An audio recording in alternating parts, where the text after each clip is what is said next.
Christophe, merci de m'avoir invité pour essayer de parler d'intelligence artificielle dans votre groupe, dont je pense que vous êtes déjà largement donc bien au courant de ce que c'est l'intelligence artificielle. Donc du coup, je vous propose donc de chacun de poser une question, ou n'importe laquelle, hein, qui vous vient à l'idée, on dit: «Ce serait bien si, voilà, et si je comprenais un petit peu ou bien si, vous avez une explication sur ou je ne sais quoi, sur, une des facettes de l'IA, quelle qu'elle soit.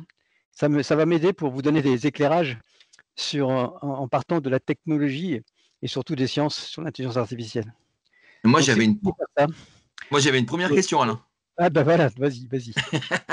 Pour toi, c'est quoi la définition de l'intelligence artificielle? Parce qu'il y a plein de définitions, c'est un mot fourre-tout. Et Ouais, donc, parfait, donc la définition d'Alain Mille, c'est laquelle? d'accord. Je vais noter, alors qu'est-ce qu'il y a d'autre? Vous Et pensez attends, bien que c'est pas moi qui vais la donner, hein, mais je vais en prendre une. comment ça, c'est pas toi? Non, mais je vais choisir celle qui, dans tous les gens qui ont commencé à parler d'intelligence artificielle, me semble la plus proche de celle qui est reprise par ceux qui en parlent maintenant, quoi. Mmh, mmh, mmh. Parce que c'est Mais un terme, devenu personne n'a de questions générique. sur l'IA, là? Tout le monde a tout Si, compris? moi j'en ai une, c'est que Ah voilà. le terme d'intelligence est toujours très controversé. Il y en a qui parlent d'intelligence augmentée plutôt que d'intelligence artificielle. Il y en a qui mettent en avant la capacité future d'une intelligence générale, même si elle est éloignée, elle est toujours en perspective. Et je voudrais un peu savoir ce que toi tu en penses avec le recul que tu as sur la question. Ah ouais, d'accord. C'est une question très souvent posée. Heu, D'autres questions? alors Ça peut être, plus technique, hein, ça peut être n'importe quoi. alors si c'est n'importe quoi, moi je vais faire du n'importe quoi. Hem, Oui. Quand tu génères une image avec une IA, à qui est l'image? Qui est le propriétaire de l'image? Là, ça fait rigoler Christelle, hein. Ça, c'est bien. Alors ça, c'est une question qui est posée aujourd'hui, qui n'a pas de réponse encore, mais, on verra un peu comment on peut bien la poser, quoi. Voilà. D'accord. OK. Moi, j'en ai Alors, une autre aussi, c'est Allez, vas-y. qu'est-ce que tu penses de des stratégies complètement différentes entre des gros systèmes centralisés et des systèmes on the edge, qui sont plutôt des systèmes embarqués, et pas seulement pour la phase utilisation, mais aussi pour les entraînements ou les ajustements qui peuvent être faits, comme avec du RAG ou des choses comme ça. C'est-à-dire, est-ce qu'on tend vers des gros systèmes hyper centralisés, ou est-ce qu'on tend, peut-être en fonction des usages aussi d'ailleurs, vers des systèmes complètement décentralisés et individualisés? Mmh. D'accord. On n'a pas encore beaucoup de points d'observation pour trouver une tendance, mais c'est une excellente question par ailleurs. Parce que c'est pas du tout les mêmes conséquences, du point de vue, je sais pas, énergétique, du point de vue, d'appropriation des gens, de protection et cetera, quoi. la protection Heu, des données personnelles. Attends, alors il y a 2 questions aussi dans le chat, je vais te les dire. Ah, vas-y, vas-y, ouais. Il y a celle de Lucie qui dit: «Ce serait bien si l'IA, à votre sens, pouvait s'auto-interroger à partir d'une base fiable et voir si elle atterrit sur un état stable de vérité». ouais, c'est pas du tout clair, je suis désolée. En fait, Ah, je c'est ce que reprends un j'étais peu en Oui, les train de vas-y, me mots dire. reformule, reformule. je reprends les mots de François, je m'interroge sur un comportement asymptotique d'une IA, alors pas au sens, Comportement? sur un comportement asymptotique, c'est-à-dire Ah est-ce oui, que dans asymptotique. quel voilà, heu, comment on va la voir dans quelque temps? Alors pas sur les structures, comme la question de François, mais plutôt sur, sa capacité à s'auto-interroger. On sait que, il y a des mythes sur l'intelligence artificielle ultime qui serait capable de s'auto-entraîner pour prendre des décisions. Moi, ma question, c'est, est-ce que si on lui permet de s'auto-entraîner sur des bases, fiables, par exemple des articles de recherche, des articles scientifiques fiables, elle atterrit finalement sur une phase de vérité où elle peut finir par, dévier de cette base de vérité? Excellente question. Heu, enc Quand quand je dis alors vérité, c'est Il y a on a des pardon, ouvert la boîte de il y a déjà Pandore, ça tombe les questions. il y a des articles non, mais moi ça m'intéresse beaucoup parce que je vais quand même vous faire au début, juste pour pour, heu, pour vous raconter ce que c'est que l'IA, mais très, très court, hein, et puis après, on prendra les questions, dans l'ordre que moi je qui m'intéresse, quoi, et Isabelle voilà, c'est ça. Isabelle a posé la Isabelle. question: Pourquoi l'IA générative supplante de nombreux outils plus spécialisés? Pourquoi bouscule-t-elle tout?» Ouais.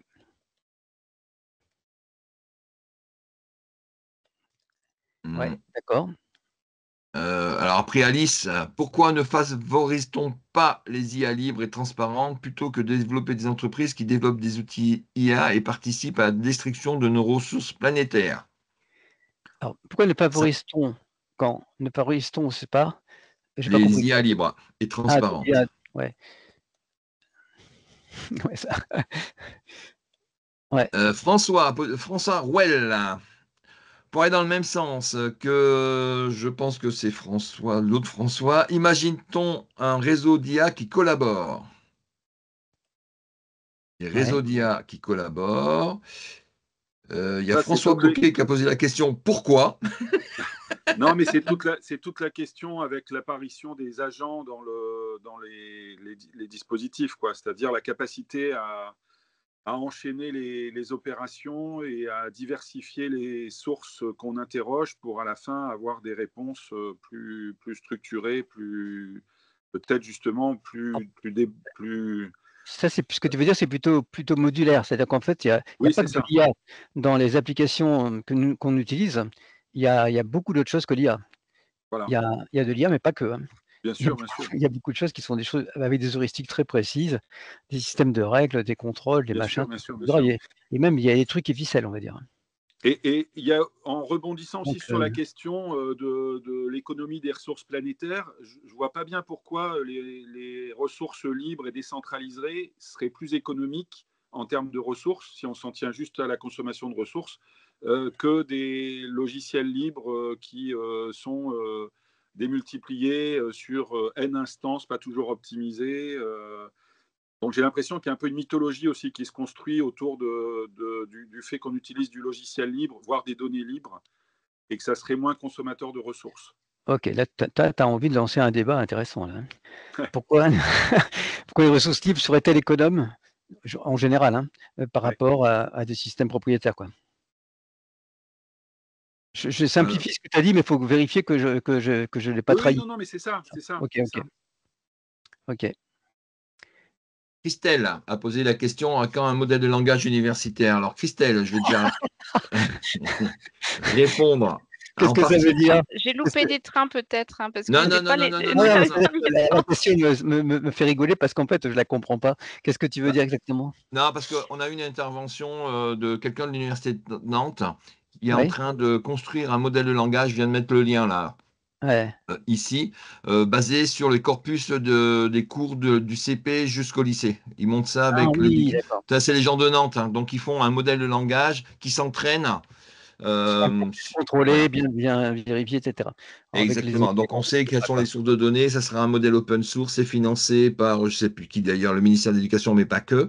Donc, ils avaient fait la présentation et ils viennent d'annoncer la semaine dernière, j'ai oublié de mettre dans l'actualité, mea culpa, Alors, qu'il est à disposition. Donc, on peut le télécharger. Là, je viens de vous mettre le lien dans le chat. Voilà.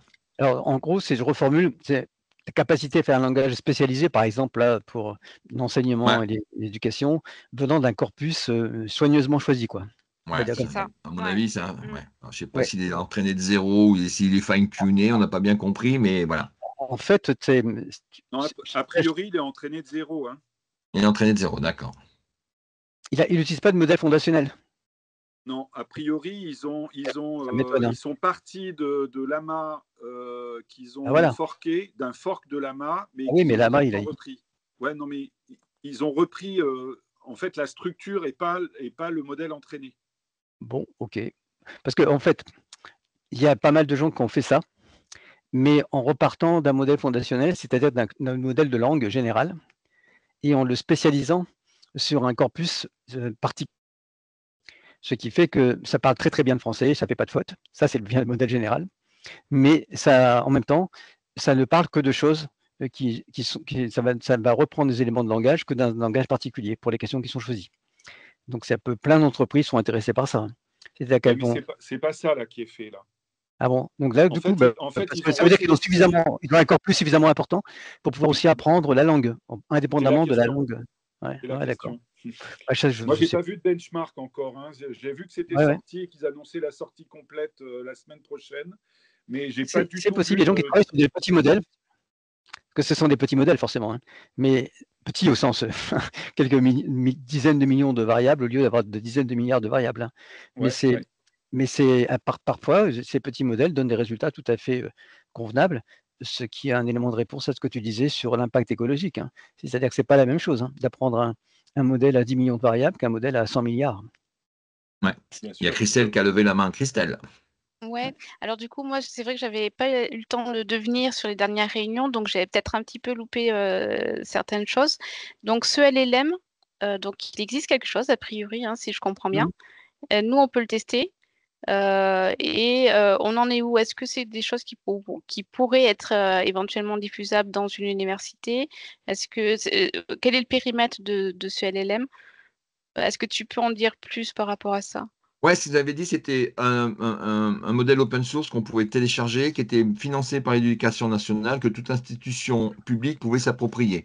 Mais c'était D'accord. entraîné sur des ressources d'éducation de l'école primaire, le niveau école primaire, collège et lycée, pas universitaire. Ah, Donc ok, on ouais. s'était dit, nous, peut-être qu'on pourrait reprendre ce modèle et le réentraîner, donc le fine-tuner à cette fois-ci.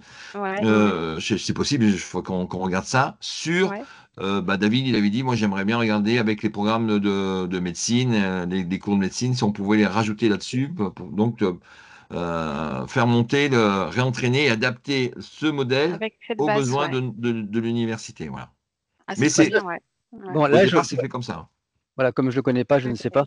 Donc, c'est intéressant en tous les cas. J'irai voir, mais là, pour Ouais. l'instant, je suis un peu étonné, mais il y a eu des expériences comme ça, mais je ne comprends pas très bien comment ils font pour éviter comment on appelle ça, les limitations. C'est-à-dire que on est très compétent, puis d'un seul coup, on ne sait plus rien. C'est-à-dire lorsqu'on a un corpus qui est un petit peu limité et très spécialisé, on ne peut pas répondre à n'importe quel type de prompt, ce qui fait que quand on pose des prompts qui n'ont pas forcément un rapport direct avec le contenu, eh bien, il y a des propositions qui sont faites qui sont bizarres, quoi.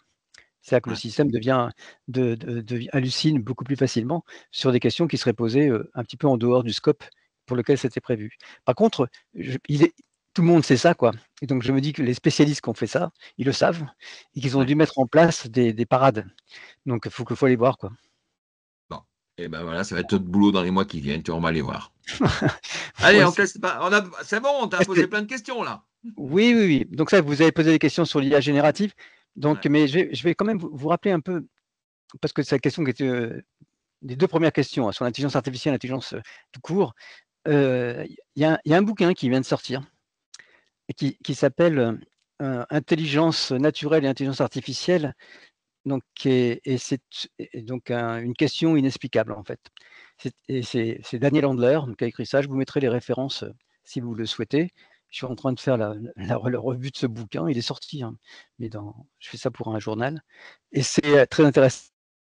On s'aperçoit que l'intelligence tout court est étudiée d'un point de vue philosophique depuis que le mot intelligence a dû être inventé. C'est que avec la première idée, c'était de se dire bon, voilà, qu'est-ce que c'est. Alors je vais vous raconter maintenant, et cette notion d'intelligence, elle est intordable. C'est un peu comme la conscience. C'est-à-dire que aujourd'hui, tout le monde se bagarre dessus, et en gros, la seule chose sur laquelle tout le monde est d'accord, c'est parce que tout le monde utilise ce terme tous les jours. Hein. Ah, ça c'est intelligent. Ah, tu es intelligent. C'est un type intelligent. On l'utilise. Et interrogeons-nous quand on utilise ce terme. En fait, ça veut dire que quand, de notre point de vue, de celui qui dit que c'est intelligent, ça, la personne ou la chose qu'on considère comme étant intelligente fait démonstration d'une très bonne rationalité. Donc, c'est-à-dire que c'est ah ouais, j'avais pas pensé, mais vraiment ça c'est malin quoi. C'est explicable, c'est intelligent et j'apprends quelque chose avec cette personne. Alors, tous les termes que je viens de dire sont importants. Ça veut dire que c'est rationnel, ça veut dire qu'il y a quelque chose qui va être calculable dans le coup. Hein. Ça veut dire que je peux apprendre quelque chose. Ça va être très important pour la suite. Hein. C'est qu'est-ce que j'apprends moi quand j'interroge un système intelligent. Et puis ça va être quelque chose qui va nous permettre de faire des choses. Donc l'intelligence, c'est transformer des données inertes en des données qui se permettent l'action. En fait, c'est la donnée plus son mode d'emploi. Et tout d'un coup, je dis: «Ah, mais quand je verrai ça, ça et ça, alors je saurai quoi faire». Et c'était exactement ça. Donc en gros, quand on fait la différence dans notre domaine entre base de données et base de connaissances, s'il y a une différence, c'est celle-là. Une base de données, c'est une base de données. Si vous accédez à ces données et que vous êtes très compétent dans le domaine, accéder à ces données vont vous permettre d'agir. Mais c'est vous, l'intelligence. Si c'est une base de connaissances, vous avez non seulement les données, mais vous avez les relations entre ces données, ce que l'on peut inférer lorsque l'on a donné ces données, c'est ce que déjà, vous avez non seulement les données elles-mêmes, mais vous avez aussi ce que vous pouvez en déduire et qu'est-ce que vous pouvez en faire. Donc ça vous permet d'agir, même si au départ, vous n'aviez pas cette connaissance, mais à condition que vous puissiez accéder donc à la sémantique de ces données. Et c'est là ce sera là tout l'objet de notre exposé. Alors moi, je vais vous partager mon écran. Donc a priori, bon, là j'ai fait une collection d'images. Quand on cherche sur Internet des images qui illustrent l'IA, on obtient ce genre de choses. Ce qui est très très bizarre, hein, parce que il y a très souvent de la robotique ou du cerveau. Mais il n'y a pas beaucoup de choses qui explicitent un peu de ce quoi il s'agit, peut-être une ou deux images. Alors, en fait, ce que je voulais vous montrer, c'est que cette histoire de l'IA, pour moi, elle commence pour de vrai avec Alan Turing, que vous connaissez tous, et qui en fait, même avant cela, lui, parce que quelle est la contribution principale d'Alan Turing? C'est qu'il a démontré que toute chose qui pouvait être formalisée, donc en particulier mathématiquement, mais d'une manière générale formalisée, logiquement, mathématiquement, etc., pouvait être calculée par une machine aussi simple que la machine dite de Turing. Ce qui veut dire que tout ce qui pouvait être donc rationalisé, parce que calculer et rationaliser, c'est la même chose, c'est la même racine, hein, le ratio de ce type-là. Et donc, c'est cette hypothèse-là qu'il a défendue, puis qui a été démontrée comme étant vraie. La question était de savoir à quel point on allait pouvoir formaliser tout et n'importe quoi dans les connaissances et dans la vie en général. Donc il s'est interrogé, il a écrit même un article sur le sujet, hein, sur les machines qui pensent. Et voilà ce qu'il y avait en particulier dans cet article qui date de 1950. J'ai mis en français en dessous ce qu'il est. Plutôt que d'essayer de créer un programme pour simuler l'esprit adulte, parce que l'esprit, c'était tout ce qui était intelligent, quoi. Parce que le corps était complètement oublié hein, dans l'intelligence de cette diva. Intelligence égale cerveau, point barre. Pourquoi ne pas plutôt essayer d'en produire un qui simule celui de l'enfant? Parce que c'était dit, on commence comme ça, et si on lui faisait ensuite suivre un parcours éducatif approprié, on deviendrait ainsi le cerveau adulte. Et parce qu'il disait que si on fait une machine qui apprend par elle-même par d'autres choses que ce qui est l'humain, elle apprendra autre chose que ce qui est humain. Et il avait fait une intervention déjà à l'époque sur le sujet, qui avait fait un peu grand bruit dedans, mais c'était pas un article, hein. C'était dans les journaux, qui disait qu'en gros, il pouvait avoir une conscience d'un robot, mais ou d'un système intelligent de ce type-là, mais ce ne serait pas du tout la même conscience que nous. Ce serait une conscience qui serait utile pour ce robot, pour ce système-là. Et c'est un truc qu'il faudra qu'on garde en tête pour pour répondre aux questions sur les intelligences augmentées, les intelligences générales, etc. C'est-à-dire qu'en fait, si ce n'est pas un système vivant ou un système humain qui apprend, alors il apprendra autrement qu'un système humain. C'est par définition, quoi. C'est fait que du coup, ça répond un petit peu aux questions qui se posent et aux tentatives de dire on va prendre l'humain puis on va l'augmenter parce que comme ça on garde l'humain plus des capacités qu'il va avoir en plus du reste. Quant à l'IA générale, c'est une des questions qui a été posée, c'est l'idée que cette intelligence sera intelligente pour tout et pas uniquement pour les questions humaines, mais pour des questions écologiques, n'importe quoi, etc. Sauf que la question ne se pose jamais de savoir quel est le sens de la vie au sens propre du terme. Est-ce que ce système va être spontanément orienté pour faciliter la persistance de la vie? On peut en douter. Donc c'est pour ça que ces discussions actuelles sont très intéressantes parce qu'elles ne sont pas d'aujourd'hui, hein. L'intelligence artificielle générale, les premiers à en parler, c'était déjà il y a 25 ans, 30 ans. Parce qu'ils avaient fait des généralisations, hein. Immédiatement, les gens, dès le début de l'IA, les gens imaginaient tout de suite une IA plus intelligente que l'homme. Et c'était un des programmes qui a été fait. Et ce programme de l'IA, il a été fait à Dartmouth College en 56, c'était pas très longtemps après, 1956, dans lesquels un certain nombre de chercheurs, là c'est McCarthy sur l'écran, mais d'autres qui étaient des chercheurs en psychologie, en philosophie, en électronique, en physique, en beaucoup de choses. Il n'y avait pas de chercheurs en informatique à l'époque.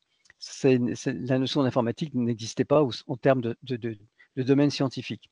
Ça avait été un petit peu en creux constitué par Turing, dans lequel, en gros, qui a donné lieu au terme computer science, computing science même, c'est la science du calcul.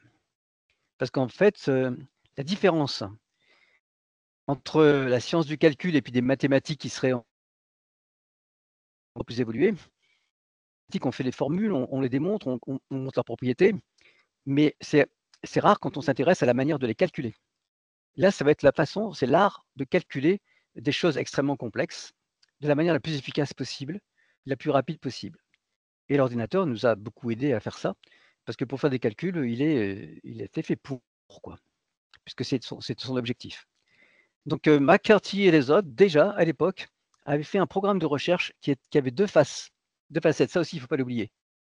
Il y avait une facette qui était technologique, c'est-à-dire de faire des dispositifs permettant d'émuler les fonctions intelligentes de l'humain, qui avaient été listées. C'est pour ça que dans les programmes, il y avait le fait de pouvoir résoudre des problèmes, qui était le premier problème, mais qu'il y avait aussi de découvrir des connaissances, qui était de pouvoir prendre des décisions, de reconnaître, de faire de la classification, etc. Donc ces programmes-là se sont déliés pour faire des systèmes donc techniques et des algorithmes, en fait, en réalité, qui permettent de faire ça. Mais il y avait l'autre facette qui était du côté de la compréhension du cerveau. C'est de dire, puisque le cerveau est aussi un système qui, d'un certain point de vue, est rationnel et fait des calculs, si on prend cette hypothèse-là, comment est-ce qu'on comprend ces réseaux de neurones comme étant des systèmes de calcul? Et comment va-t-on pouvoir les simuler? Donc comment est-ce qu'on va faire des neurones artificiels? Et ces deux branches-là, de temps en temps s'écartent, de temps en temps reviennent. Actuellement, elles se sont encore à nouveau en train de se revenir ensemble. Les neurosciences, les sciences cognitives et l'intelligence artificielle aujourd'hui sont des disciplines qui se croisent de manière très, très forte. Et ça n'a pas toujours été le cas. Après, par exemple, la robotique s'est écartée de l'intelligence artificielle à un moment donné, alors qu'au départ, elle était dans le programme, l'intelligence artificielle. Puis elle est en train d'y revenir. C'est-à-dire que pour ça qu'on voit des robots partout intelligents. Mais ce n'est pas les robots aujourd'hui qui profitent le plus de l'IA générative, par exemple. Sinon, pour avoir des capacités de dire la même chose que votre écran, mais peut-être en le disant plutôt qu'en l'écrivant. Donc ça, il faut garder ça en tête pour aussi savoir ce qui s'est passé. Mais depuis très longtemps, les gens se disent, oui, mais qu'est-ce qu'on fait vraiment? Est-ce que c'est un système intelligent? Donc là, c'est Searle, sur la chambre chinoise, qui a démontré qu'en fait, n'importe quel système informatique, aussi intelligent soit-il, n'était jamais qu'un système de type perroquet. C'est-à-dire qu'on lui rentrait des entrées, et puis il avait appris des règles sur le root ledger qui est au milieu, et puis du coup, à partir des entrées, il fabrique des sorties, mais lui-même ne sait rien de ce qu'il fait. C'est-à-dire qu'il n'est pas intelligent, c'est-à-dire que si on lui enlève son système de règles, il ne connaît rien.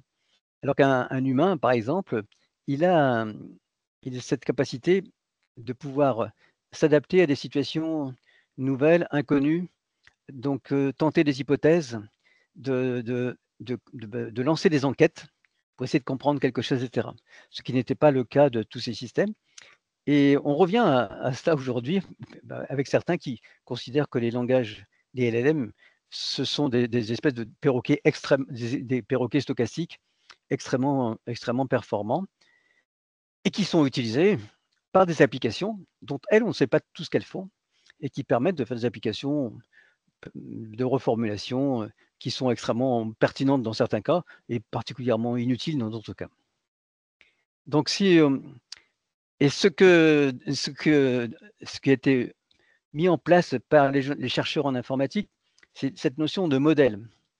C'est-à-dire qu'en gros, ce qu'ils disaient, quand on construit un algorithme, en fait, on construit un modèle du dispositif tel qu'il va devoir, tel que l'on imaginait qu'il pouvait réagir. Donc en gros, ce modèle, c'est le modèle de quelque chose ou de quelqu'un ou d'un système de classification, un modèle de classification, un modèle de décision, un modèle de reconnaissance de forme, un modèle de tout ce qu'on voudra, qui va pouvoir être soit écrit par quelqu'un, à partir d'experts, mais qui écrivent des algorithmes et des programmes. Donc ça, c'est des algorithmes, hein.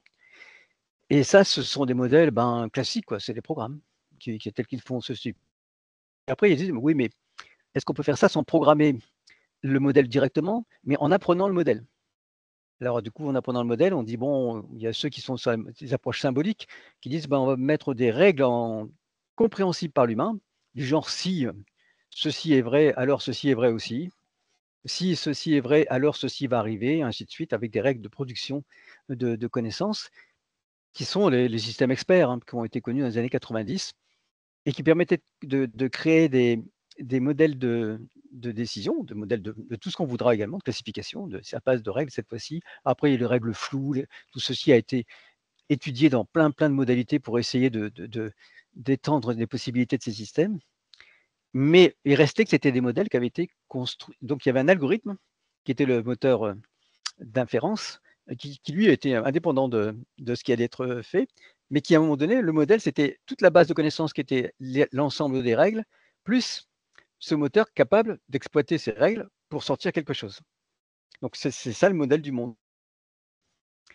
Et puis il y avait des modèles non symboliques, donc qui sont dont on ne parle plus actuellement, mais par exemple le modèle des fourmis, les modèles qui sont d'apprentissage de comportement, qui fonctionnent très bien aussi, hein.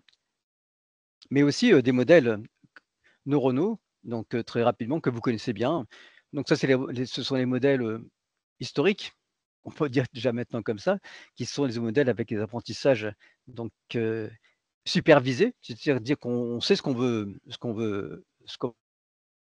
donc là, il y a des chiens, des chats, des ratons laveurs, et que l'on va classer. Et puis, petit à petit, on va valider les sorties, puis par un feedback, le modèle de neurones calcule les variables, c'est-à-dire les valeurs qui sont entre deux neurones, hein, c'est ça les variables. Ce sont les valeurs qu'on a apprises progressivement, qui font passer l'activation d'un neurone à l'autre, permettant d'arriver à des classes qui vont permettre de reconnaître. Et puis, une fois que le système est appris, on n'apprend plus. On a le modèle en bas. Et là, on met un chat et puis il dit, ouais, c'est un chat, bravo. Mais si c'était pas un chat, là, on peut pas apprendre. C'est-à-dire que parce que ça fait partie des choses qui aujourd'hui, où travaillent beaucoup de chercheurs, c'est-à-dire est-ce qu'un modèle qui a déjà été appris massivement peut-il apprendre de manière incrémentale, c'est-à-dire petit à petit? Et en fait, c'est extrêmement difficile, puisque vous avez petit à petit créé à partir de votre corpus d'apprentissage des choses qui sont un modèle de ce corpus d'apprentissage, d'une manière ou d'une autre. Et rajouter un seul exemple à ce système pour le modifier, ça va être drôlement dur, parce que vous avez déjà des millions d'exemples. Donc le poids que va avoir ce modèle, ce point, ce sera vraiment s'il est totalement, s'il représente une nouvelle classe, quoi.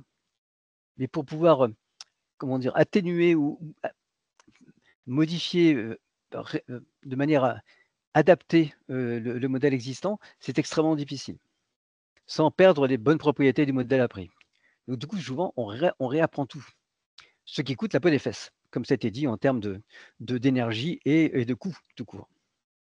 Alors là, c'était vrai pour ces modèles-là, mais c'est encore plus vrai pour des modèles non supervisés, ce qui est le cas des systèmes actuels de langue, dans lesquels on ne sait pas ce qu'on va avoir à la sortie. La seule chose que l'on fait, c'est pour ça que le paramétrage de ces modèles est très, très, le paramétrage de ces modèles est très particulier.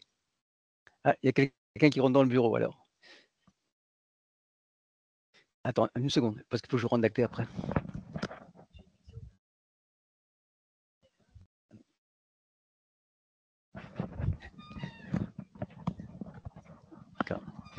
En fait, on a un bureau partagé et notre personne est arrivée, puis elle voulait faire une visite aussi, donc c'est pas possible.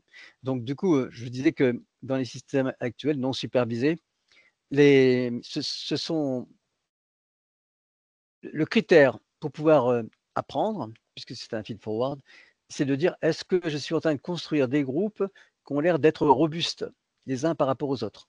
C'est-à-dire que c'est un niveau méta, c'est la qualité de la structuration du graphe de neurones qui va, sa capacité à représenter des groupes relativement équilibrés, donc de manière par rapport au corpus, qui ne vont pas être modifiés par le simple rajout d'un élément, etc., qui fait que le système va être considéré comme étant convergent vers une certaine stabilité de représentation de l'ensemble du corpus.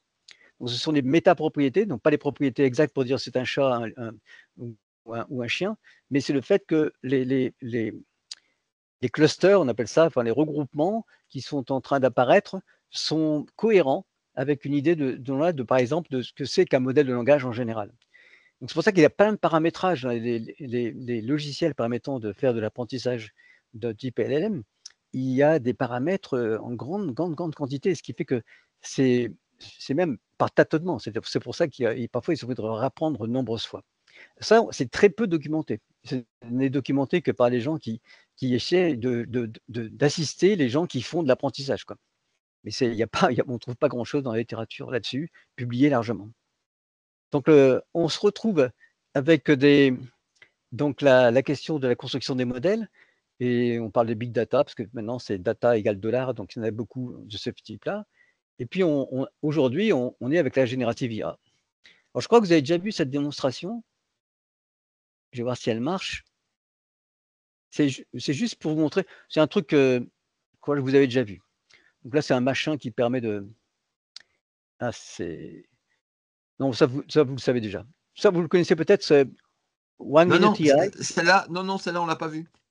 Ah, One Minute AI. C'est pas une démonstration, en fait. C'est un logiciel que j'utilise actuellement parce qu'il permet de comparer différents moteurs. Vous avez un chat multi-IA qui est là et qui vous permet de, quand vous posez une question, il dit, Claude, il vous dit ça, ChatGPT vous dit ça, Llama, il vous dit ça, que le système de Google vous dit ça, etc. Ce qui permet de voir qu'on a des réponses assez différentes au même prompt et que parfois certains font des choses qui sont supérieures à d'autres dans le domaine, puis d'autres à l'inverse. Alors c'est un système payant mais pas très cher et que j'essaye en ce moment pour faire ça. Mais là, je ne vais pas vous faire une démonstration de faire un prompt quand même, ce serait un peu gonflé. Par contre, c'est how it works. C'est ça que vous avez déjà vu, je pense. Tu l'as déjà montré ça, Christophe, je crois. Ouais, c'est celui-là, ouais. Voilà. Alors, je ne vais pas rester là-dedans. La seule chose que vous devez regarder là-dedans, ça, c'est la structure d'un modèle construit. Ça, c'est le modèle construit, ce n'est pas l'apprentissage, là. Ça, c'est le fait que quand je pose un prompt, comment ça se passe? Vous voyez qu'il y a toutes les couches qui vont être traversées et qui vont exploiter ce qui a été construit. Et ce qui a été construit, c'est des matrices, des énormes matrices qui vont être chacune avec des vecteurs, chaque vecteur représentant un type de connaissance sur la capacité à pouvoir inférer un token suivant à partir d'un token précédent. Mais c'est que du calcul, quoi. C'est-à-dire que ce système-là, si on le regarde, on l'ouvre, on ne voit que des 0 et des 1 partout, quoi. Et il n'y a pas. C'est-à-dire, tout à l'heure, je crois que je vous avais montré, dans les systèmes d'apprentissage par supervision, on s'est aperçu que dans certaines couches du réseau d'apprentissage, vous pouvez voir un œil ou une patte ou un machin comme ça, des morceaux d'images qui avaient été reconstruits dans les clusters et qui pouvaient expliquer un peu le fait qu'on pouvait reconnaître un chat plutôt par ses griffes que par je ne sais pas quoi, par exemple, hein. Donc, il y avait un minimum d'explications. Là, c'est vraiment impossible. C'est-à-dire que, y compris les gens qui ont fabriqué les modèles, découvrent ce que le modèle est capable de faire. Ils ne peuvent pas le deviner à l'avance. Ils sont obligés de refaire des espèces d'essais pour essayer d'en inférer les bonnes qualités, en disant si je change structurellement mes paramétrages de clustering, est-ce que ça va répondre un peu mieux, un peu moins bien? Et le un peu mieux, un peu moins bien, c'est extrêmement, comment dire? Subjectif. C'est-à-dire qu'il n'y a pas de réponse extraordinaire. On génère un texte dont l'ordinateur, évidemment, dans ce système, ne connaît absolument pas le sens. Et vraiment pas. Alain, oui.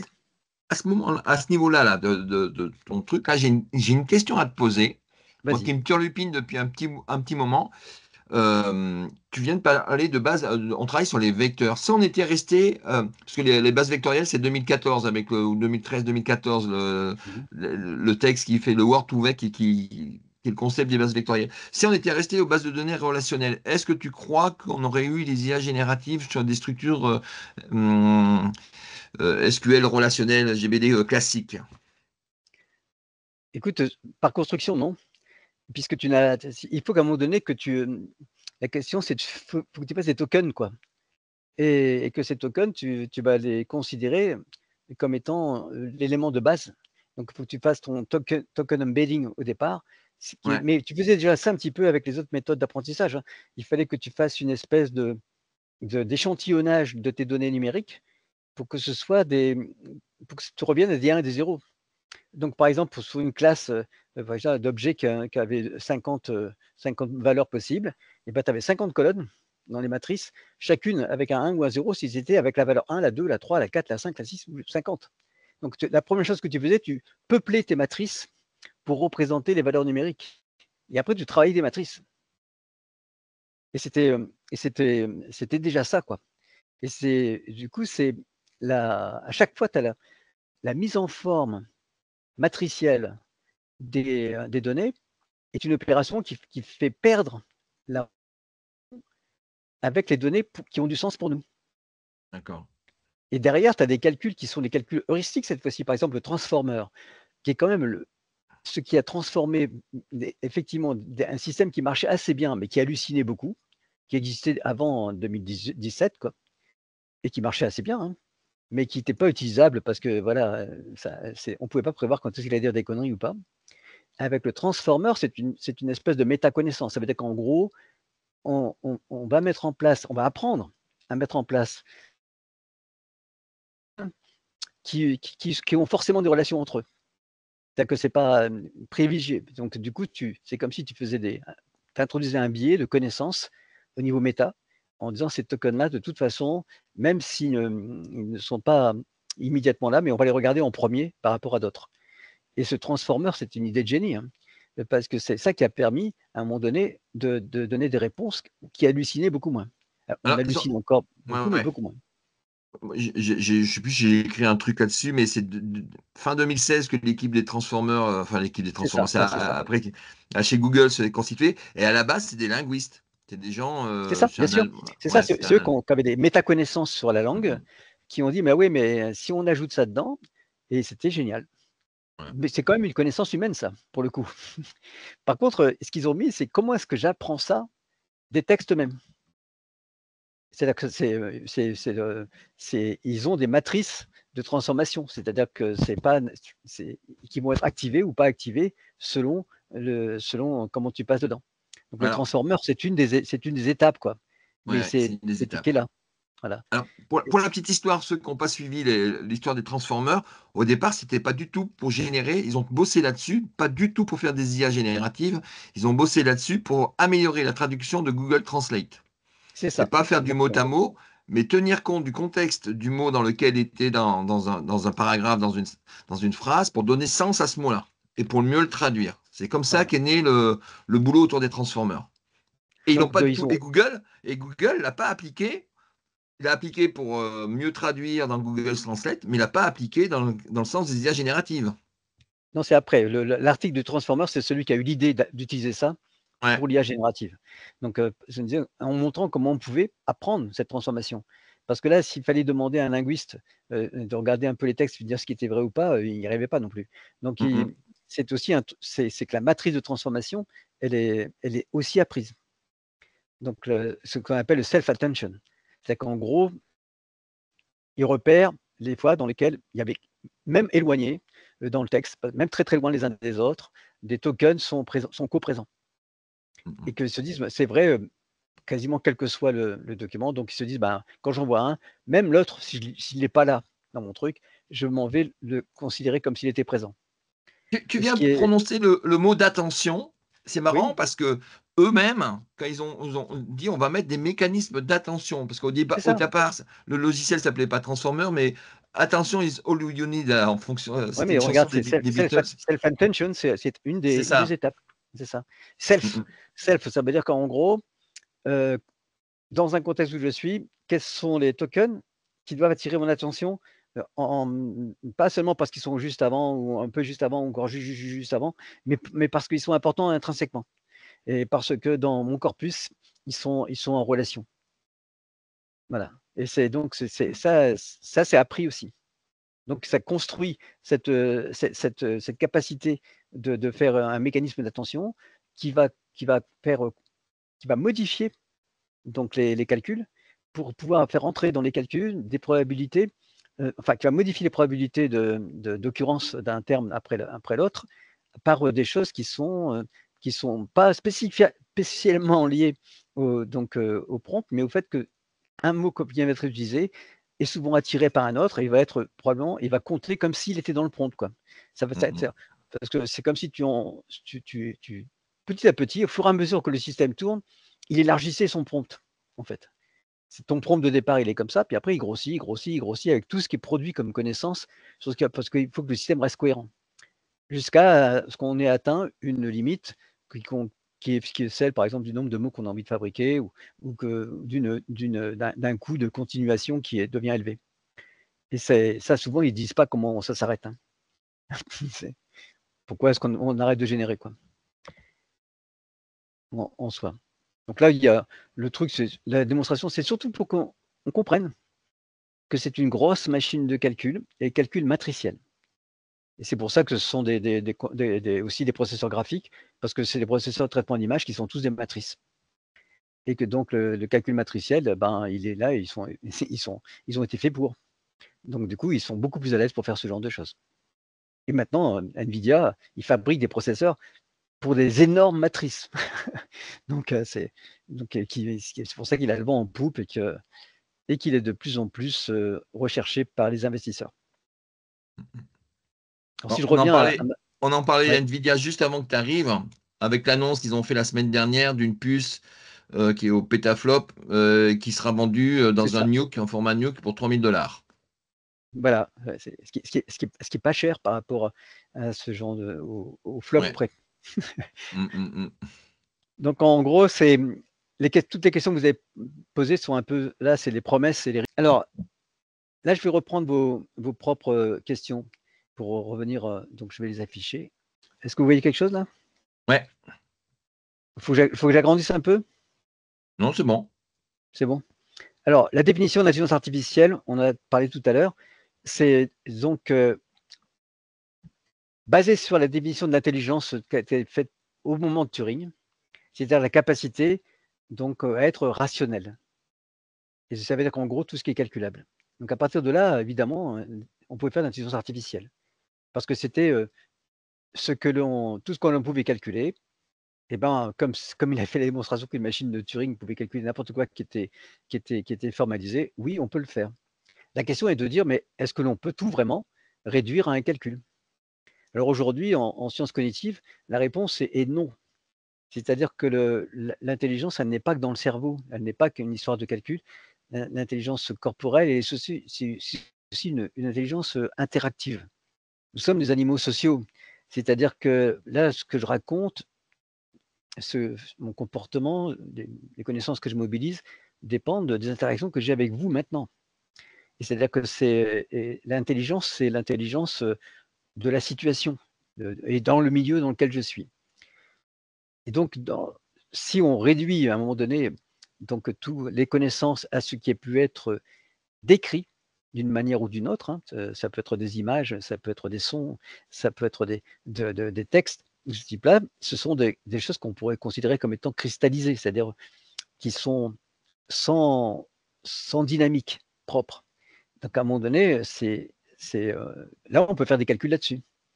Et comme on a beaucoup de textes qui parlent de beaucoup de choses, y compris des codes, de la manière de coder, des formules, des relations, etc., alors on peut régénérer des textes qui vont être des reformulations de ce que l'on a dit un jour ou l'autre dans le corpus d'apprentissage et qui va être simplement reformulé avec ce que l'on a donné comme élément de contexte dans le prompt. Dans le prompt, plus les documents qu'on rajoute, plus un certain nombre de choses. Aujourd'hui, on a rajouté beaucoup de choses et beaucoup de biais d'interrogation pour que, que ce ne soit pas uniquement le prompt et que les réponses soient moins générales, mais beaucoup plus précises par rapport à l'environnement dans lequel est celui qui pose le prompt. Et on va donner des informations de ce type-là. Mais du coup, si on considère que l'intelligence était bien la définition qui était reprise par Turing, puis ensuite par les gens du groupe de Dartmouth College, alors il y a une intelligence artificielle. Mais si on considère les tenants de l'intelligence générale, l'intelligence augmentée, l'intelligence générale, eux, ils vont beaucoup plus loin. Ils disent que c'est un système qui avait une conscience, qui est capable de régler mieux que les humains les problèmes du monde, à qui on va pouvoir poser des questions auxquelles on ne sait pas répondre et auxquelles il pourra répondre, et ainsi de suite. Et même qu'éventuellement, il se posera des questions lui tout seul, c'est-à-dire avec la conscience et ce type-là. Et comme on en a parlé aujourd'hui, il y a plein d'articles actuellement sur la notion de conscience, parce que qu'est-ce que c'est que la conscience? Donc, au-delà de la psychanalyse en elle-même, et c'est simplement le fait d'avoir une représentation de soi et du monde qui est consciente, c'est-à-dire que on peut raisonner sur la représentation que nous avons, ce que nous croyons que nous faisons, par exemple, nous les humains.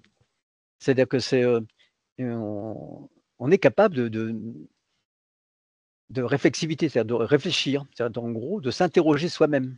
Je crois que cette question a été posée quelquefois, de s'auto-interroger, le comportement asymptotique, qu'on peut s'auto-interroger, mais on va s'interroger, pourquoi est-ce qu'on s'auto-interroge? On s'interroge parce qu'on a des motivations propres. Quelle est nos motivations propres? Là aussi, il y a eu pas mal de travaux qui ont été faits pour faire des agents autonomes qui se développent sans qu'on leur apprenne des choses. On a fait des travaux, nous, dans notre équipe là-dessus, avec Olivier Georgeon, dont tu te souviens peut-être, Christophe. Ouais.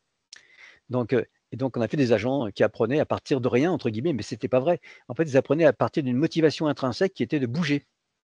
Donc, sur un petit robot, il avait des capacités à bouger, et on construisait un système de mémoire qui se constituait progressivement avec une structure qui émergeait en fonction de cette motivation intrinsèque.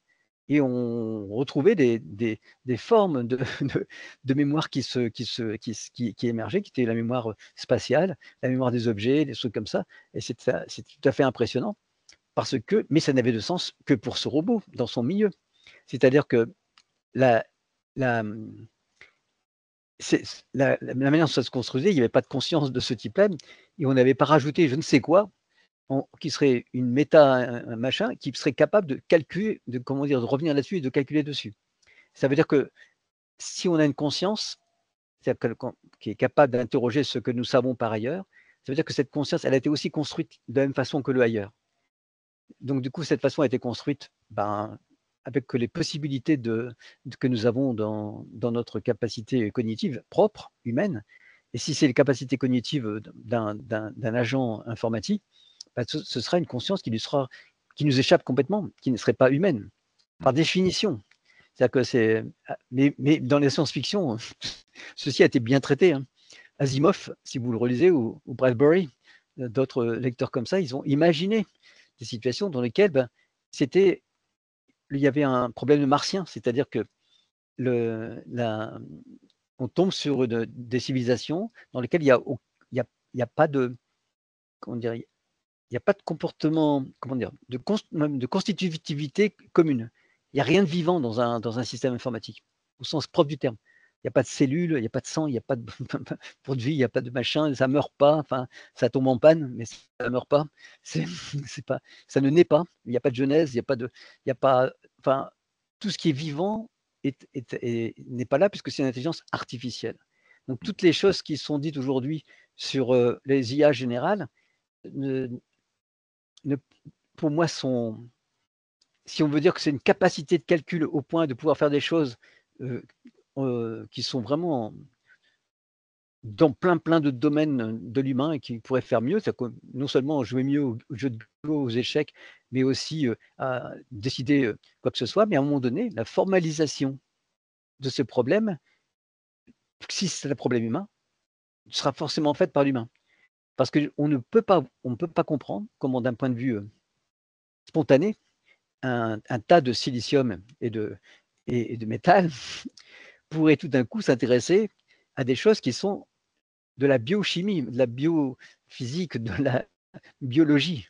C'est parce que c'est étranger à sa constitution. Donc, et ça, c'est un problème, comment dire, fondamental. C'est-à-dire que c'est l'opposition du vivant et de l'artificiel. Donc, cette intelligence générale, le tenant de cette intelligence générale, c'est simplement dire, il y aura, si c'est pour dire, il n'y aura pas de domaine dans lequel on ne pourra pas calculer de manière plus efficace avec un ordinateur ce que se fait un humain, je dis, ben, pourquoi pas. Mais ce sera quand même l'humain qui, à un moment donné, aura décidé que c'est intéressant de faire ce calcul. Parce que c'est lui qu'on aurait le besoin. Parce que si ce n'est pas lui qui décide de faire ce calcul, on ne sait même pas à quoi servira ce qui pourrait être de manière autonome, imaginé, entre guillemets, par un système totalement artificiel. Et parce qu'il n'a pas de prolongation. C'est un problème vraiment philosophique et qui donne le tournis. Et aujourd'hui, il y a un marketing extraordinaire, par exemple d'OpenAI, sur l'intelligence artificielle générale, où ils prétendent qu'en 2025, puis en 2030, puis machin, on aura atteint l'intelligence artificielle générale, mais la définition de l'intelligence artificielle générale n'est pas fixée. C'est-à-dire que si c'est dire, bah oui, on aura dépassé les capacités d'imagination même de l'humain, mais ça ne veut rien dire parce que on pourra mimer ce qui a été fait qu'on aura appris dans les corpus, mais l'imagination au sens propre du terme, ce n'est pas simplement une variante d'un truc qui a déjà été imaginé. Il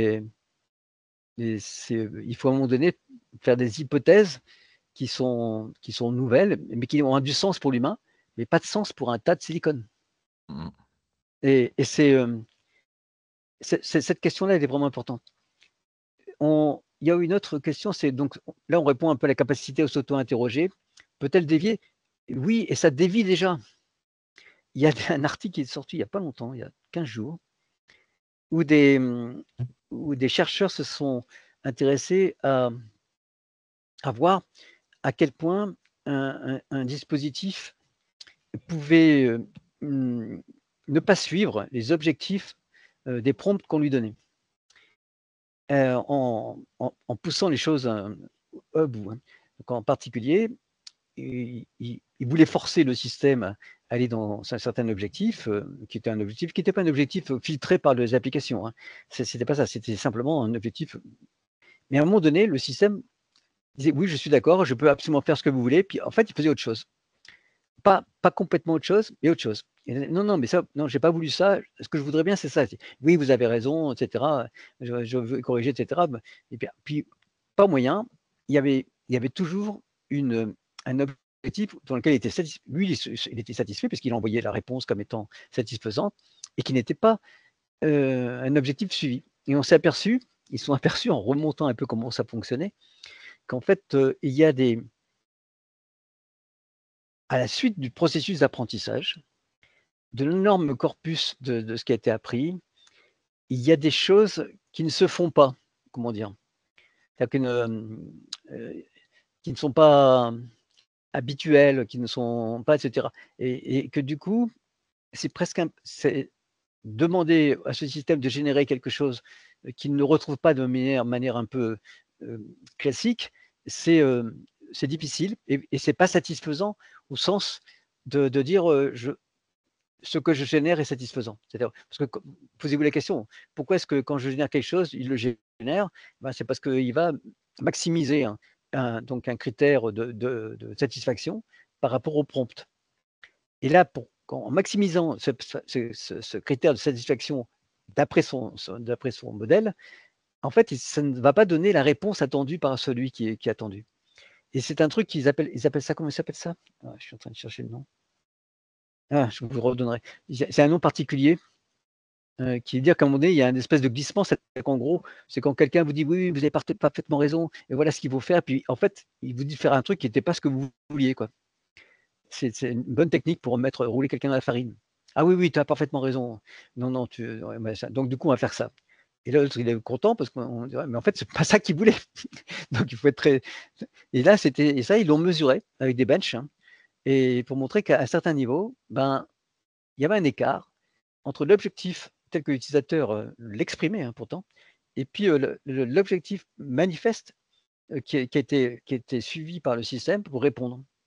C'était pas carrément différent, mais c'était pas ce qui était demandé, malgré des demandes de correction. Je vous donnerai cet article. Il n'est pas très facile cet article, parce que ils ont fait plein d'essais avec des calculs d'observation de ce qui se passait dans les machines. Donc il y a des déviations aujourd'hui qui ne sont pas expliquées, ou bien qui s'expliquent pour l'instant avec une hypothèse, c'est qu'il y a comme s'il y avait des règles générales qui étaient mémorisées dans le modèle tel quel, mais qui ne peuvent pas être identifiées, mais qui s'expriment dans la façon de pouvoir répondre ou pas. Et donc, c'est pour ça qu'il faut toujours vérifier. Et ces systèmes marchent très bien à condition qu'on soit suffisamment, dans la maîtrise du résultat pour vérifier que c'est bien ça qu'on voulait. Si on n'est pas dans ce cas-là, on prend toujours un risque. Donc, aujourd'hui, il y a beaucoup de travaux là-dessus. Alors, il y a des questions qui étaient pourquoi l'IA générative bouscule-t-elle tout? Je crois que c'est parce qu'il y a un marketing extraordinaire et puis surtout, il y a une mise à disposition de ce système par n'importe qui. C'est-à-dire qu'aujourd'hui, n'importe qui peut essayer de l'utiliser pour faire un truc chez lui, quoi, dans son entreprise ou pour son petit boulot, etc. Nous l'utilisons.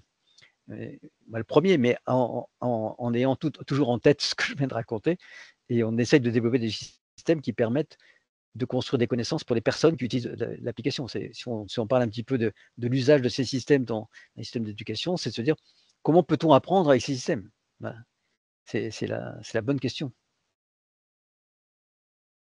Pourquoi ne favorise-t-on pas de l'IA libre et transparente par rapport à un système de distribution planétaire? Parce que ça coûte très, très, très, très cher.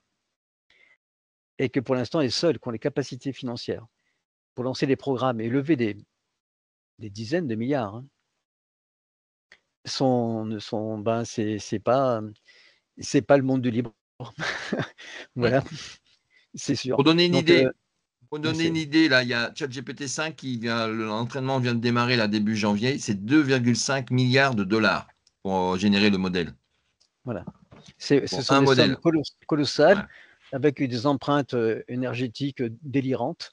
Donc on va remettre en route des centrales nucléaires. Bon, c'est un peu fou, quoi. Alors par contre, il y a pas mal de gens qui travaillent sur des systèmes plus petits, on a évoqué ça tout à l'heure, et qui ont des résultats pas si mauvais. C'est-à-dire qu'en gros, le big is beautiful et le big is better plutôt. Maintenant, c'était vraiment le truc qui était certain. Alors, c'est vrai, mais à quel prix? Et surtout, c'est better, c'est au sens, je peux répondre à des questions de plus en plus larges, c'est-à-dire sur des domaines de plus en plus nombreux. Donc, par exemple, la démonstration de théorèmes, par exemple, qui est un truc qu'on savait faire il y a 40 ans, avec des systèmes classiques. Ouais. Mais qu'on fait là maintenant un grand coup de milliard, mais avec un peu par magie, quoi, en n'ayant pas construit les systèmes. On est dans une phase économique délirante, là, actuellement. Je ne sais pas si vous vous rendez compte. Moi, l'image qui me revient en tête dans ce qui se passe dans les boîtes qui montent les IA, c'est un peu le loup de Wall Street. Il y a un moment, ils ont plein de milliards et puis ils font une grosse orgie dans leur bureau. On est dans ce délire-là. Aujourd'hui, quand vous prenez un abonnement chez ChatGPT, chez OpenAI, vous payez 20 $. Eux, ça leur coûte 500 $. Il y a 200 millions de personnes qui ont fait ça. Donc, vous faites 200 millions par 500, vous voyez tous les mois combien ça leur coûte, le déficit qu'ils ont pour entretenir un compte qui vend 20 $. Voilà. Alors, c'est vrai, ce que dit Christophe est correct, c'est-à-dire que aujourd'hui, les modèles économiques de ces systèmes ne sont pas du tout garantis. Parce que les killer applications, on ne les connaît pas. C'est-à-dire que c'est pratique, franchement, la traduction, c'est génial. Faire ce qu'a fait Jérôme là, c'est super, parce que tu gagnes du temps en productivité, mais parce que si tu avais dû le faire à la main, voilà, ça aurait été long, quoi. Et puis, par contre, tu auras appris des choses probablement. Mais Mais là, on le fait, et puis derrière, je corrige un peu, puis je vérifie que ça fonctionne. Je suis capable de vérifier que c'est bien ce que je voulais, donc ça va. Mais quand c'est, par exemple, un chef d'entreprise qui aujourd'hui se dit: «Mais est-ce que je mets entre les mains de cette IA, l'étude de mes décisions, stratégiques?» Il dit: Je suis pas sûr. Parce que, si je comprends plus ce que je fais quoi, ce que je décide, c'est un problème parce que si ça marche, bah, tant mieux. Si ça marche pas, je ne peux rien expliquer et je ne sais pas ce qui se passe et c'est pas du tout, comment dire? L'état d'esprit habituel des entrepreneurs qui veulent valoriser leurs idées, quoi. Mmh mh. Et donc de ce type-là, donc je parle pour les industries productives, hein, et pour les industries de services, il peut y avoir des applications, effectivement, pour remplacer, des gens qui doivent, écouter, des réclamations, pour des produits qui marchent plus ou bien pour, un système que qu'il faut installer ou je ne sais pas quoi ou demander des explications, sur une décision qui a été prise. Why not? Mais c'est pas ça qui fait gagner vraiment qui va augmenter les bénéfices nets d'une entreprise de manière spectaculaire. Et aujourd'hui, on est dans une situation assez étrange dans laquelle, les entreprises s'y intéressent parce que si elles ne s'intéressent pas, elles ont l'impression que de toute façon, même d'un point de vue marketing, c'est pas bon et parce qu'elles seraient ringardes, machin, pas modernes, tout ça, quoi. Mais, quand elles y vont, elles font des essais, des expérimentations, mais je même dans les enquêtes les plus, optimistes, il y en a pas beaucoup qui disent qu'elles ont fait plus que 5 ou 6 d'amélioration de leur chiffre d'affaires ou de leurs affaires, hein, pour celles qui ont commencé il y a déjà longtemps.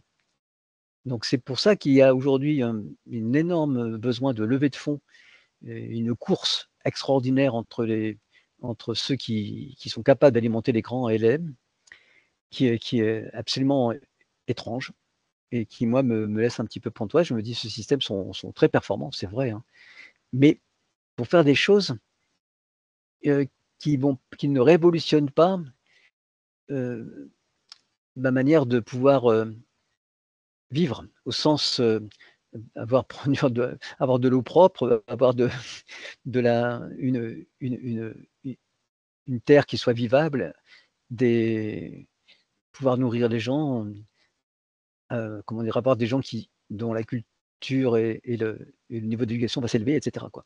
C'est pas évident. C'est sûr qu'on n'est pas sur les niveaux de base de la pyramide des je sais plus comment ça s'appelle là, les besoins de base de l'eau, de C'est manger, puis ça, voilà. ensuite, on est Et vraiment si on dans l'eau regarde de la ça, donc on est là, pour Maslow, merci. l'instant, La ouais, c'est pyramide de ça, Maslow, ouais, on est vraiment en haut c'est de ça, la voilà. pyramide là. Voilà et donc quand on interroge avec ça, on se dit: «Attention».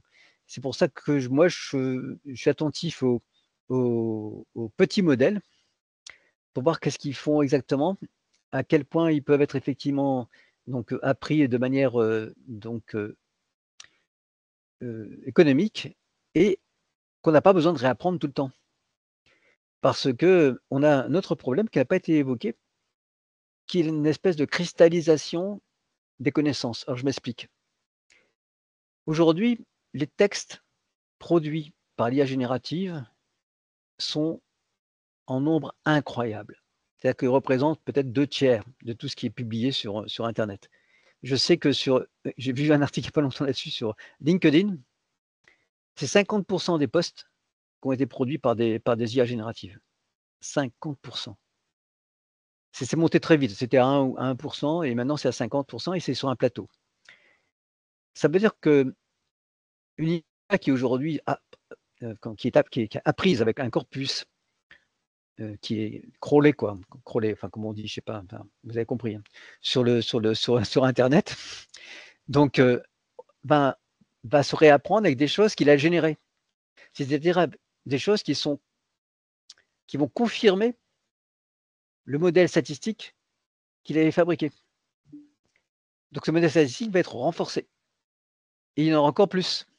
Ce qui fait que du coup, sa capacité à innover quoi, à prendre des choses nouvelles baisse systématiquement. Ce qui fait qu'on ne voit pas comment on peut faire, par exemple pour les effets de sérendipité. Lorsqu'on va découvrir un truc, auquel on n'avait pas pensé, mais qui serait intéressant pour nous. Et c'est et là, ça, c'est un truc extraordinaire. C'est un peu comme si les connaissances produisant des textes conformes à ces connaissances produites de ce type-là, eh ben, ça veut dire que les connaissances nouvelles vont avoir un mal fou à émerger. Ça, c'est un principe bien connu du problème de surapprentissage dans les systèmes d'apprentissage de ce type-là. Ce surapprentissage, d'habitude, il se vérifie, c'est quand le système commence à être moins bon, quand on commence à lui remettre des données qui sont absolument les mêmes qu'avant. Et là, ce qui est un peu étonnant, c'est que c'est extrêmement difficile à détecter dans un système de génération parce que on ne peut pas voir à quel point on va générer des textes inutiles ou bien les mêmes qu'avant ou de ce type-là. Alors que lorsque c'était de l'apprentissage supervisé, on pouvait s'apercevoir qu'on avait une baisse d'efficacité. On pouvait regarder ce qui avait été classé à tort, ce qui était classé dans la bonne machin ou pas, enfin les faux positifs, les faux négatifs, etc. Là, on n'a jamais de faux négatifs, faux positifs. C'est un texte généré. Il satisfait ou pas l'utilisateur qui a demandé, mais c'est tout ce qu'on peut savoir. Et comme en plus, quand on a un prompt et qu'on dit mais non, je ne suis pas d'accord, vous avez dit ça, mais moi je mettrai plus tard. Ah, vous avez raison, hop, il vous régénère un truc en prenant vos informations de plus pour régénérer un texte qui vous satisfait. Ce qui fait que le système, il n'est jamais mis en échec. Il ne peut pas. Il ne se trompe pas au sens comment dire, habituel de l'apprentissage. On ne peut pas dire ah ben là, il s'est trompé. On parlait d'hallucination. C'est parce qu'à un moment donné, le texte qui était généré n'avait pas beaucoup de sens pour un utilisateur. Mais il était quand même construit à peu près correctement, hein, du point de vue grammatical, par exemple. Et on a cette capacité, ce problème qui est en train de se profiler et que les chercheurs ne savent pas trop comment prendre pour dire mais comment est-ce qu'on fait pour savoir si le système est en train de surapprendre et que maintenant il va falloir qu'on fasse autrement, quoi. Il y a des gens en particulier quelques chercheurs français, qui proposent de marquer obligatoirement tous les textes générés de façon à ce qu'ils ne soient pas reconsidérés comme étant des sources d'apprentissage pour un système d'IA. Une espèce comment on appelle ça, de filtre. Non, un watering, un truc, D'accord, un watermark qu'on ne pourrait pas enlever, quoi, et qui ferait que ah bah non, c'est un système généré, je le prends pas. Mais c'est rarement un système généré pur et dur qu'on a envoyé. C'est souvent les gens, ils font copier-coller, puis ils écrivent un truc autour, et puis ils aménagent un peu, puis hop, ils génèrent. C'est issu d'un système généré, mais même cette solution-là n'est pas facile à mettre en œuvre. Et on a un problème là, mais technique en fait, hein, de surapprentissage qui est posé. Parce que tous les textes qui sont générés, les images qui sont fabriquées, mais c'est pareil, hein, on fabrique un tas d'images complètement délirantes qui sont considérées comme des images avec des descripteurs un peu ridicules et qui vont être rappelées au même titre que des images vraies. C'est aucun problème. Donc c'est là, il y a une petite remarque de Alice. Oui. Alice qui dit « Il me semble qu'il est nécessaire de nuancer cette notion de génération. On pourrait générer de A à Z par l'IA ou proposer un texte à l'IA qu'on souhaite reformuler pour être le plus compréhensible possible par tous, co-construit avec l'IA, fait avec l'IA ou reformulé par l'IA. » Oui, je suis d'accord, mais aujourd'hui, ça ne se fait pas automatiquement. C'est-à-dire que lorsque le système va recollecter sur Internet des documents, des textes, hein, il ne peut pas savoir à l'avance si ça a été un peu, beaucoup, passionnément, pas du tout, donc inspiré par une IA générative. Et même si on lui dit c'était inspiré un peu, il dit qu'est-ce qu'il fait, quoi. Voilà, il le prend ou le prend pas, le texte. Ce qui fait qu'aujourd'hui, on ne sait pas faire cette différence-là. On sait quels sont les effets néfastes du surapprentissage, donc dans les réseaux neuronaux.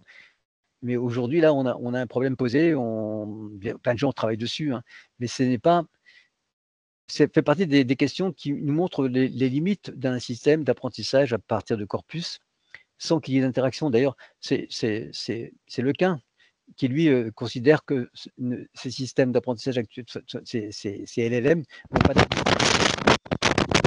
Il faut écouter Yann Lequin sur le sujet. Attends, d'un seul coup, on t'entend très mal. Tu as touché ton micro. Ah oui, peut-être. Yann Lequin, je parlais de Yann Lequin. Ouais, Yann, Donc, qui vous a êtes, des grandes discussions dans les podcasts. J'en ai mis un sur IA for Sup. Il y a un voilà, c'est podcast de ça. Yann Lequin de 3 heures sur les IA génératives et les IA générales. Il y a C'est David ça, qui a une voilà. question. Ouais. David, Oui, bonjour Alain. Salut David. En fait, je suppose, alors bon, l'auto-généré là, de texte généré sur Internet, je ne savais pas que c'était aussi énorme, Ah, c'est impressionnant. ouais, la proportion. Mais je suppose que la constitution des datasets en fait, d'apprentissage donc, est supervisée par des personnels, quoi, enfin des gens, et que ça doit être quand même assez énorme d'arriver à constituer ces datasets. Il y a bien forcément un contrôle humain quand même pour juger de la pertinence de tel ou tel article. Ah non, non, non, non. Non, pas Non, du non, tout, c'est du brut. non, non, non, non, ça dépend. Non, j'ai pas de nom, pas du tout. Non, ce qui est collecté sur Internet ne peut pas être contrôlé, il y en a trop. Ouais, On voit pas comment on ferait. Par contre, il y a aussi ce qui est collecté dans des collections qui, elles, ont été validées. ouais. C'est pour ça qu'il y a ces questions avec les droits d'auteur. Parce que ce sont ces collections-là qui sont les plus intéressantes pour l'apprentissage, parce qu'elles sont stabilisées, elles- c'est elles qui donnent des statistiques qui vont converger, parce qu'il y a déjà des connaissances implicites, même dans la façon de nommer les choses, par exemple. Quand quand ce sont des actes de conférences scientifiques, il y a un vocabulaire qui a été adopté par les différents chercheurs qui est très fermé et où les choses veulent toujours dire la même chose. Donc, dans le même nom de ce entre nous chercheurs, on fait très attention lorsqu'on nomme quelque chose, par exemple intelligence, par exemple, il faut le définir et une fois que c'est défini, c'est bon. Mais dans un corpus particulier, bah, ce terme intelligence, il va avoir un sens commun, enfin, pour tout le monde. Quand tu prends le terme intelligence dans tout internet, n'importe quoi qui a été publié, le terme intelligence, il est dans des contextes extrêmement variables, il va pas vouloir dire du tout la même chose. Mhm. Donc c'est vrai que c'est pour ça que ces corpus qui sont contrôlés sont très, très, privilégiés. Mais il y en a pas assez pour, essayer d'apprendre des systèmes avec des dizaines de milliards de variables. C'est Mhm. le problème, c'est il faut qu'ils peuplent le corpus de milliards de documents pour que ça fonctionne. Et là, ils peuvent pas tout contrôler, mais des milliards, tu imagines? C'est et Oui, oui, c'est c'est ça, ouais, donc c'est tellement. Ils collectent, en fait, ils ça. collectent, mais sans pouvoir tout contrôler, en fait, en quelque C'est sorte. Ouais, ouais, impossible, c'est vraiment ouais, impossible. La seule chose ouais. qu'ils font, c'est quand ils font du fine tuning.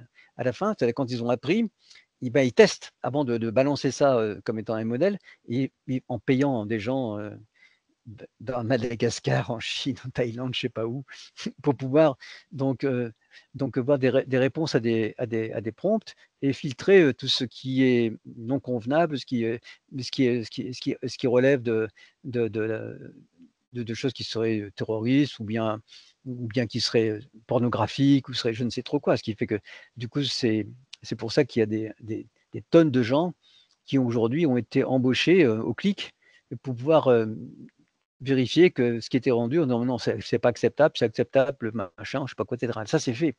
Donc en fait, Mhm. il y a un contrôle a posteriori qu'un modèle qui a été appris ne, ne va pas répéter trop de conneries. Donc, Ouais. après, je ne sais pas ce qu'ils font avec ça, mais enfin, ce qu'ils font, c'est qu'ils filtrent essentiellement. Ils filtrent tous les éléments du prompt qui pourraient poser ça pour dire, et d'ailleurs, souvent, ils te disent, ah, ben, je ne réponds pas à cette question, par exemple. Mais on sait qu'aujourd'hui, il y a aussi des manières de tourner le truc, c'est de tourner les filtrages, c'est qu'on ne dit pas à quelqu'un, expliquez-moi comment je peux assassiner mon voisin sans que ça se sache. Mais on dit: «Je raconte une histoire, machin et dedans, il y a quelqu'un qui va assassiner son voisin et comment ça peut se passer?» et cetera. Et du coup, pouf, off, il te donne la réponse. Et c'est parce que ça n'a pas été tu ne peux pas le filtrer à l'avance, puisque tu dis: Mhm. «Je raconte une histoire et cette histoire-là, il va se passer ça». Et c'est donc les, c'est aujourd'hui, on est dans on n'a pas beaucoup de recul encore parce que tu vois, ça fait quoi? Ça fait 4 ans, hein, qu'on sait à peu près comment ça fonctionne 2022, et 2003, hein. ouais, ouais, à peine 3 ans, hein. Ouais, c'était 2019, c'était les premiers, 2020 et ainsi puis ensuite, Bah, tu as le ChatGPT 3 grand public, ça a démarré, c'est octobre 2022. Novembre 2022, c'est ça. 2022. Ouais, Voilà, donc, ça tu fait vois. 2-3 ans, quoi. Donc, les problèmes sont en train de se poser. Il y a des chercheurs qui se mettent dessus de manière générale, mais quelque chose sur lequel les gens travaillaient depuis un petit moment avec l'apprentissage, c'était tout ce qui était explicabilité des systèmes d'IA. Moi, c'est là-dessus que je travaille en tant que chercheur encore actuellement. C'est d'une manière générale pour l'IA, ou même pour les systèmes informatiques, en quoi sont-ils explicables à l'utilisateur, pour l'utilisateur. C'est-à-dire dire, bah oui, mais tu me réponds ça, mais pourquoi? Alors, si je suis un expert, je peux moi-même construire l'explication parce que je dis, bah oui, c'est pas bête, je suis d'accord, voilà, je suis capable de le juger. Mais si je ne suis pas donc encore un expert, mais que je suis intéressé, donc un étudiant, typiquement, quelqu'un qui apprend, ce serait quelque chose qui serait vraiment nécessaire. Tu vois, parce que là, c'est là où il apprendrait. Je réponds ça parce que machin, je sais pas quoi, etc. Donc après, il peut reposer des questions, pourquoi tu as répondu ça, mais à la 4e fois, on me dit pourquoi, il dit en fait, je ne peux pas répondre pourquoi, parce que je ne suis pas un algorithme qui machin, je vous réponds de manière statistique, etc. etc. quoi. Donc aujourd'hui, il y a des travaux qui sont sur, comment tu appelles ça, les chemins de, ils appellent ça le chemin de pensée en anglais, les thinking paths ou les thinking ways, je ne sais plus quoi, dans lequel les applications elles-mêmes essaye de voir donc quels sont les résultats intermédiaires qui ont été donnés par la machine avec le prompt 1 qui a donné un premier résultat qui a servi pour faire le prompt 2, qui a servi pour faire le prompt 3, etc. Pour voir quelles sont les choses qui apparaissent au fur et à mesure dans les réponses du système, jusqu'à temps que ça atteigne le texte qui va être généré en général, et qui considère que ça, c'est une espèce de façon de représenter ce qui vient en 1, en 2, en 3, en 4, en 5, et donc les choses qui sont d'importance relative. Ce qui n'est pas bête, parce que ça veut dire qu'effectivement, on commence à découvrir comme ça comment le système construit la réponse définitive. Nous, en général, on a une espèce d'effet waouh, parce qu'on a le truc qui fait 2 pages, ou un code écrit, comme on disait tout à l'heure sur le script, et c'est pas JavaScript, on le regarde, on dit oh. Sauf que si tu as vu les différentes étapes, parce que ça se passe en différentes étapes, il y a une première génération qui sert à réinterroger le système, qui va donner une deuxième génération, et ainsi de suite. Donc en fait, c'est pour réussir à générer quelque chose qui va être assez long, ça ne se fait pas en une seule fois. Ça génère une première réponse un peu plus longue, et celle-là, il y en a plusieurs qui sont identiques, enfin qui sont candidates. La plus probable est gardée, c'est celle-là qu'on réinterroge, qui servent de prompt au suivant, et ainsi de suite. Ce qui fait qu'on On sait obtient combien il y a de passes dans les modèles aujourd'hui? Non, on ne sait rien du tout. Ce que je disais, autant les modèles, on sait à peu près comment ils apprennent, à peu près. On ne sait pas tout, mais on sait quand même à peu près. Mais ce qu'on ne sait pas du tout, c'est ce que font les applications. Ce que fait ChatGPT, quoi, vraiment, à l'intérieur. Ça, c'est pas publié, c'est pas documenté. Il y en a certains qui documentent. Alors, c'est lequel, je sais plus. Lama, peut-être? Lama, oui. Oui, Ouais. Lama, ouais, sans doute, oui. Ouais, Ouais, c'est ça. Mais c'est pas parce que c'est là où en fait c'est pas le modèle, c'est ce qui est injecté par les concepteurs de cette application avec d'autres connaissances et des biais, quoi. On pourrait appeler ça des biais, c'est-à-dire qu'on veut, je vais pour que ça marche bien, ils interrogent même Internet, histoire de peupler le prompt avec d'autres choses. Oui, il le qui se complète. conforment. Il le complète, voilà, c'est ça. Et nous-mêmes, on peut le faire. On dit, tiens, je donne ça, mais en même temps, je te donne des documents qui sont associés, qui me conviennent à moi. C'est comme si on faisait un prompt beaucoup plus gros. Et donc, mais ça, c'est pas idiot du tout, parce que ça permet à un moment donné de tirer profit de la statistique tout en guidant ça avec des choses qu'elle, on contrôle. C'est pas parce que c'est un système statistique, donc du coup, il répond toujours. Il y aura toujours quelque chose qui va arriver. Et voilà. Eh bien, écoute, les réseaux Alain, d'IA ça fait oui. 2 heures que j'ai Je lancé m'arrête. l'enregistrement. Ah ouais, d'accord, ok, je m'arrête. Non, mais si personne n'a de questions, moi j'ai un dernier délire. Sur le financement, il y a Sam Altman, le PDG d'OpenAI. Il projette un plan d'investissement de 7 000 milliards de dollars. C'est ça, oui. Ouais.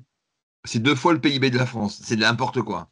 Donc, je ne sais pas si ça se fera pas, mais on est dans ces trucs-là, dans ce gros délire. Moi, j'aime bien cette image des loups à Wall Street. Il y a un lâcher-prise total. Donc il y a un côté rigolo, irrationnel, mais je pense pas que ça aille bien loin, bien longtemps, cette fête-là, parce que c'est économiquement, juridiquement, écologiquement, tout ça, c'est pas tenable comme système. Donc je sais pas ce que ça va donner par la suite. Mais eux, pour l'instant, ils sont dans ce délire-là, dans cette exagération on est dans cette phase d'euphorie. Hein, je me rappelle, dans les années 2000, on a connu ça, Alain et David, un peu tous ceux qui sont là Oui, aussi, bien hein, sûr. Années autour du web. 90, années 2000, ouais, bien sûr. Ouais, dans les années 2000, c'était avant que la bulle Internet pète. Toi, on est dans ce délire-là. Bon, là, on est au niveau du délire. Donc, je ne sais pas si ça va Mais un durer. délire puissance 100, hein, parce que Ah ouais, ah c'est ouais. pas les startups à 100 000 euros, là. Hein, Ouais, ouais, c'est, Oui, donc, mais et puis, s'ils le font, c'est bien quand même qu'ils sentent qu'il y a quelque chose au non, bout, non? Enfin, non, tu ne crois crois pas ça. que... Ne crois pas ça. Ils ont une Moi non plus. capacité de levée de fonds. Ça ne veut pas dire qu'ils ont une capacité à faire ce qu'ils disent. Hein. Ouais. Non. Actuellement, ce qui m'épate, moi, c'est que, en fait, c'est pas du vrai argent encore. Hein. Moi, j'ai compris ça il n'y a pas si longtemps que ça. Parce que disons, ils mettent des milliards. J'ai dit, putain, il y a des milliards maintenant. Mais les milliards, ils ne les dépensent pas tout de suite. Hein. Ça veut dire qu'il peut se faire un programme de définition et il s'engage à faire un retour sur investissement aux gens sur des bénéfices à venir qui ne sont pas du tout garantis. Et Oui. aujourd'hui, les milliards qui sont mis, peut-être les autres vont dire non, mais j'arrête là parce que je ne suis pas revenu là-dessus. Dans les années 90-95, il y avait eu des investissements colossaux aussi dans les systèmes experts. Hein. Mais vraiment incroyable. Tout le monde voulait en faire. Hein. Moi, je croyais des entreprises. C'est une question que je voulais te poser parce que Ouais. quand j'étais très jeune, dans les années 80, en fait, on entendait le système expert, tout C'est ça. ça. C'est des choses que. Alors moi, je dirais dans mon horizon à moi. Hein, pendant des années, dans les années 80, on entendait intelligence artificielle, système expert, etc., etc. Et puis après, je dirais je dirais un grand chute dans mon horizon. L'IA, j'en entendais pas énormément parler jusqu'à effectivement ChatGPT là où c'est parti en flèche. Mais entre ces deux moments-là, il y a bien eu forcément tout un tas de choses. Il y a une période de glaciation. Ouais. Il y a eu une période de glaciation, ouais. Mais là, finalement, si tu regardes maintenant, c'est que tout le monde en parle, tous les éditeurs mettent de l'IA partout. C'est vraiment l'enjeu majeur. Ça me fait un peu penser à effectivement l'apparition d'Internet où il y a certaines personnes, moi j'entendais dire que le web avait aucun avenir. Hein. C'était alors que finalement ça a été une des plus grandes révolutions après Gutenberg, quoi. Enfin, tu vois, c'est. Ça, je suis d'accord. Et là, j'en discutais avec Denis, ça me fait un peu le même effet, c'est-à-dire que alors tout n'est pas parfait, mais quand tu vois déjà en 3 ans, on est parti de ChatGPT 2, donc et maintenant quand tu vois ChatGPT O1, oui. Alors, c'est intéressant ce que tu disais, où on ne sait pas ce qu'ils mettent dedans, mais on voit bien qu'ils rajoutent des choses et qu'ils améliorent au fur et à mesure. Ouais. Et les sorties de ChatGPT O1 sont assez incroyables. Hein. Enfin, c'est vraiment Et bluffant. attention, parce que la philosophie, la pratique a même changé, c'est-à-dire qu'avant, le ChatGPT, tout passait avec les transformers, les machins. Maintenant, tu as les agents, il y a une partie de ton prompt qui passe pas à la moulinette, hein, qui est Oui, mais traitée c'est sûr. en dehors. Ouais, Hein. ouais. En fait, Bon. l'avenir, parce que. Alors, il y a une autre chose aussi que. Ça ne va pas s'arrêter, mais il y a une autre chose aussi dont tu parlais, c'était les petits modèles. Moi, je parle de cervelle, hein, en français. Alors, les tests que j'ai faits depuis quelques mois sur les petits modèles, alors moi, ce qui me dérange quand même beaucoup, c'est qu'il y avait quand même beaucoup de faux et d'hallucinations, quoi. Ah Et ouais, je me dis quand même, quitte à faire quelque chose, quitte à faire une IA, ce que je veux, c'est vraiment qui ne me raconte pas de salade ou de bêtises. Ça, pour moi, c'est quand même quelque chose d'assez. Je veux que quand je pose une question, ils me répondent quelque chose de juste, quoi. Et donc, ça s'est beaucoup, beaucoup amélioré. Et là, je suis en train de faire des tests avec Phi 4, qui est sorti il n'y a pas longtemps. Donc là, je l'utilise que sur mon PC portable, mon 14B. Hein. Donc, Et on voit déjà aussi un net progrès rien que dans le petit modèle, quoi. Ouais, c'est ça. Il peaufine, hein. Enfin, c'est. Oui, je pense qu'il faut regarder de ce côté-là, parce que non, mais moi, cette IA générative, elle est un peu folle d'un côté, mais elle est tout à fait extraordinaire dans la qualité de ses résultats. Moi, je ne conteste pas ça. Par contre, le modèle économique, c'est-à-dire comment on exploite ça pour pouvoir exploser, je sais pas, l'industrie. Par contre, pour nous, c'est pas mal, et pour n'importe qui d'ailleurs, parce que ça peut être un amorçage d'apprentissage, quoi. Ce serait une discussion qu'on pourrait avoir une autre fois sur la manière d'utiliser ça dans l'université, mais peut-être pas ce soir, parce que sinon, on dort plus, là. Il y a beaucoup de questions là-dessus, hein, à l'université. Hein. Beaucoup d'enseignants, on voit bien que beaucoup d'enseignants s'intéressent à ça, et où l'IA peut améliorer justement l'apprentissage, ou des choses comme ça. La productivité des enseignants peut être bonne. Pour les étudiants, la question, elle est encore ouverte, mais il y a plein de choses qui sont possibles. Ok, allez. Voilà. Désolé de vous avoir retenu si tard. Je n'avais pas vu, heureusement, que Christophe m'a modéré. On mettra ça une prochaine fois. Hein. Ça nous a fait plaisir de te voir, Alain, parce que on a de bons souvenirs ensemble. Hein, quand même. C'est ça, voilà. Pour les autres, on est des complices, hein, effectivement, c'est sûr. C'est vrai que je vous ai piloté à un moment donné. Oui. Ça m'épate. T'es un garçon très optimiste quand tu dis tu nous as piloté. Non, pas toi, parce que c'était le fouteur de merde dans... on était au garde à vous même. Ouais, c'est ça. Allez, salut. Allez, salut. Au revoir les autres. Merci à tout le monde. Salut. Je vais travailler sur les replays. Au revoir. Bonne journée.